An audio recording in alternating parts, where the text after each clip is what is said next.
Hello everyone, welcome to Open Up, a Mighty Feel series about communication. My name is Ten, my pronouns are they, them, and today we're going to talk about coming out. First, you don't have to come out. You can just exist as you, just as you're doing. You don't owe anyone a story, a justification, or an explanation. And you don't need anyone's validation for who you are.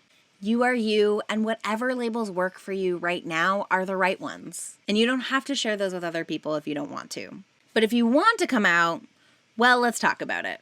There are lots of different ways to come out, but there are also different ways of experiencing the process. One way of looking at it is that you're always coming out to each person that you meet in one way or another. People make assumptions, and so it's up to us to come out over and over and over again. Another way to look at it is that you come out publicly once to the important people in your life, and the rest is you just living. You and the important people in your life know who you are, and strangers don't matter so much. And a third view is that you're coming out and going back into the closet on a regular basis based on where you are, who you're with, and how safe you feel. You might be out with your friends and family, but in the closet when you go to work. Lots of people experience coming out in all of these ways at one point or another. There's no one right way to experience coming out. Regardless of how you experience, the actual coming out process looks different for everyone. It changes based on our personality, who we're coming out to, and what the context is. It also depends on what we're coming out with. Are we coming out to friends or family, our workplace or government? Coming out can be quiet or loud, lots of people at once, or a few people at a time. It can be over email, text, phone, video, or social media. It can be on a cake or in a card or on a t-shirt. Not this t-shirt.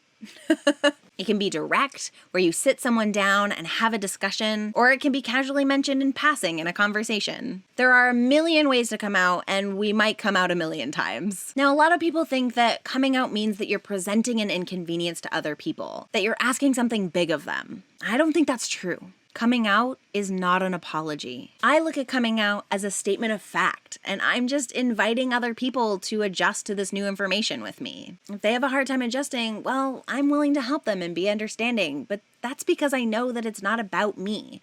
It's their adjustment. It's about what they're confronting in their own assumptions and their own worldview. And that's also why I don't ask people to use my pronouns. I just tell people what my pronouns are, and it's up to them to use them. This approach may not work for everyone, and that's okay, but however you choose to approach it, I want you to know that other people's reactions aren't about you. It's about them.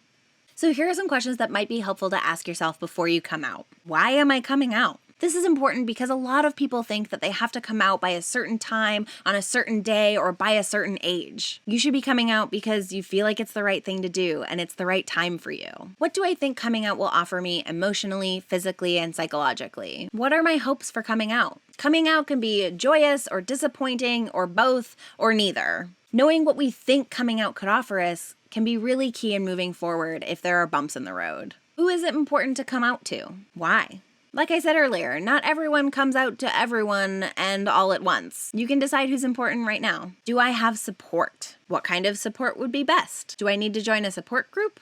Do I want someone there with me or someone I can call afterwards? Having support where we can find it can make all of the difference. It's really nice to be able to share the experience with someone if there's someone in our life that we can do that with.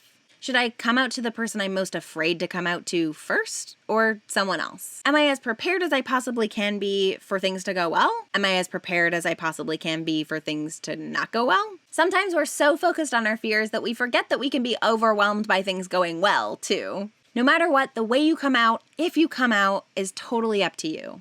I've come out casually, I've come out in a big discussion, I've come out in a mass email on my first day of work. I've come out quietly and said, oh, I think that's me. They were all the right ways to come out at the time. Whenever it happens, if it happens, you're gonna do it the right way for you. So that's it for this episode. Thank you so much for watching. Thank you for being here. Thank you for being you. I am so happy that I got to make this episode. I'm so glad that you're here. I can be found on Twitter, Instagram, TikTok, and patreon.com at Mighty Feels. If you have the means to support me on Patreon, I would love to see you there. You get extra stuff. And that's all. You're great. I hope you feel great. And thanks for watching.